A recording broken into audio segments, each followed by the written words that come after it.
Hello guys, by the way guys, topic na i-discuss ko ngayon ay ayon sa katanungan ni Jocelyn na Rosa 4103.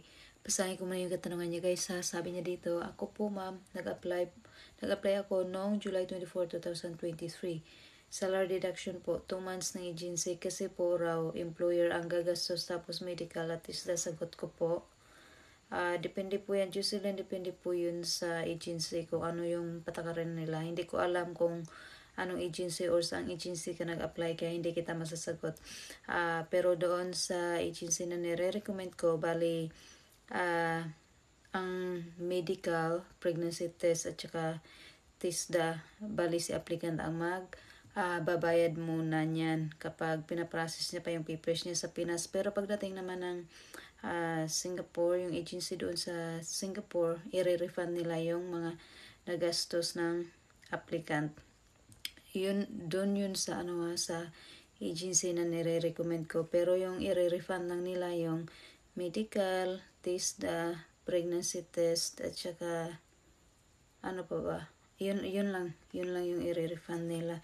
Yung pamasahe, pagkain, hindi na nila po yun i-refund.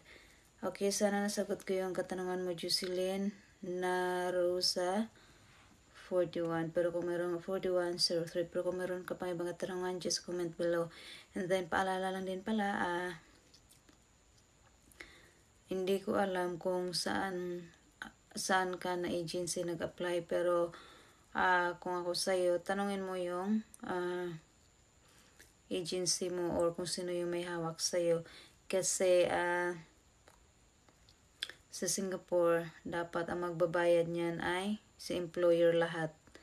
Wala dapat bayaran si applicant. Pero wala kasing agency na ganyan kasi ang agency ay negosyo, 'di ba?